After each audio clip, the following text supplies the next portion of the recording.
नमस्कार मैत्रिणींनो, आज मी तुम्हाला विवाहबंधन भाग 2 हा पाठ सांगणार आहे.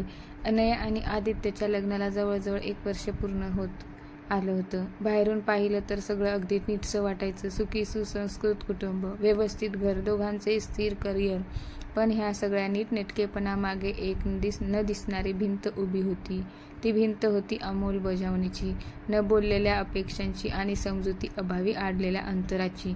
आदित्य एक जबाबदार व्यक्ती होता. काम, घर, आई वडील सगळ्यांचा तोल व तो काटेकोरपणे सांभाळायचा. पण ह्या सगळ्या जबाबदाऱ्याच्या ओझ्यात तो कधी स्वतःच्या भावना व्यक्त करायचा विसरून गेला त्यालाही कळलं नव्हतं. अनया मात्र मनाने संवेदनशील होती. तिला शब्दातून, लहान लहान कृतीतून नातं जपायचं होतं. तिच्या दृष्टीने लग्न म्हणजे एक सामाजिक बंधन नव्हतं, तर दोन व्यक्तींमधील मैत्री, संवाद आणि समज याचा प्रवास होता. सकाळी दोघे एकाच घरात उठायचे, पण वेगवेगळ्या विचारात हरवलेले असायचे. आदित्य ऑफिससाठी घाईचा असायचा. अनया त्याच्यासाठी डबा तयार करताना अनेकदा काहीतरी बोलायचा प्रयत्न करायची, पण तो घड्याळाकडे पाहत म्हणायचा, उशीर होते अनया, संध्याकाळी बोलूया. संध्याकाळ मात्र कधीच यायची नाही, किंवा आली तरी त्याचा संवाद नसायचा. त्या दिवशी अनयाच्या ऑफिसमध्ये फार कठीण दिवस गेला होता. एका प्रोजेक्टवर तिने खूप मेहनत घेतली होती, पण शेवटी श्रेय दुसऱ्यालाच मिळालं. मन भरून आलं होतं. तिला वाटलं आज आदित्यशी बोलायचं, मन मोकळं करायचं. आदित्य घरी आला तेव्हा रात्रीचे 10 वाजले होते. जेवलास का, त्याने सहज विचारलं. अनया त्याच्याकडे पाहत राहिली. तिला प्रश्न अपेक्षित होता, कशी आहेस, पण तो आला नाही. मी थकले आदित्य, ती म्हणाली. मलाही तो उतरला नाही आणि टीव्ही चालू केला. त्या क्षणी अनयाच्या मनात काहीतरी तुटलं.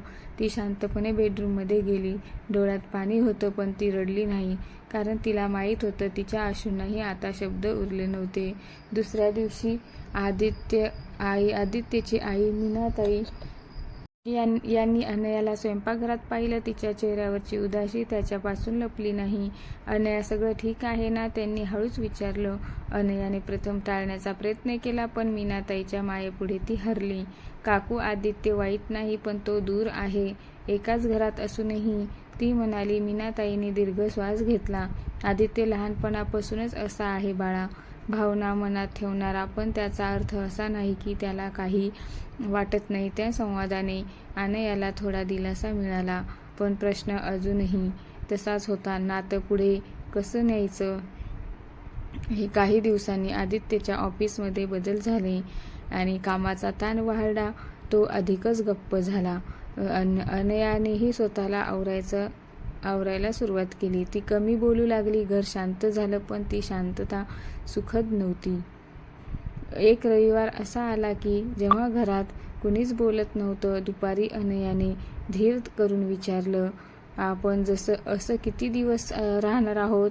आदित्य तो थकलेला, असं म्हणजे कसं, एकत्र असूनही वेगळे. तिचा आवाज थरथरत होता. आदित्यला पहिल्यांदाच जाणवलं, ही तक्रार नव्हती, ही मदतीची हाक होती. मला कळत नाही अनया, मी काय कमी करतोय. तो म्हणाला. तू काहीच कमी करत नाहीस, ती म्हणाली. तू फक्त व्यवस्थित नाहीयेस मनाने. तेव्हा त्या रात्री आदित्यला झोप आली नाही. त्याने मागील 1 वर्ष आठवलं. अनयाचा हसरा चेहरा हळूहळू गंभीर होत गेलेला त्याच्या लक्षात आला. तो नातं निभवत होता, पण जपत नव्हता. दुसऱ्या दिवशी सकाळी त्याने पहिल्यांदाच अनयासाठी चहा केला आणि आज मी लवकर येईन, असं तो म्हणाला. अनया आश्चर्याने त्याच्याकडे पाहत राहिली. हा बदल मोठा नव्हता, पण प्रामाणिक होता.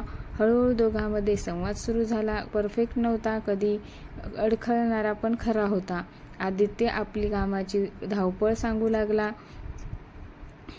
आणि अनया तिच्या अपेक्षा व्यक्त करू लागली.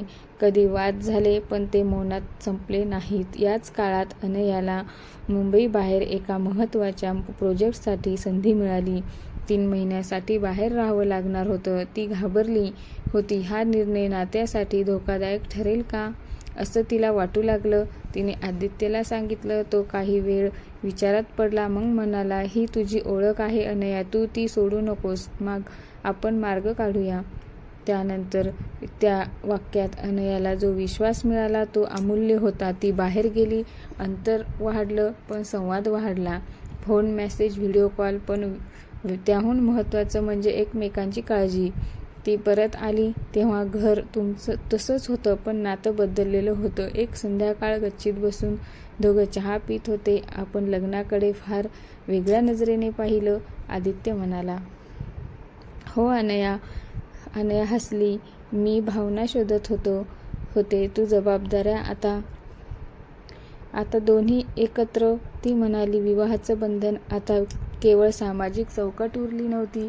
ते बनलं होतं संवादाचं, समजुतीचं आणि एकमेकांना स्वीकारायचं नातं. अनया आणि आदित्यला कळून चुकलं होतं. विवाह टिकवण्यासाठी परिपूर्ण प्रेम लागत नाही, तर अपूर्ण माणसामध्ये प्रामाणिक प्रयत्न पुरेसे असतात.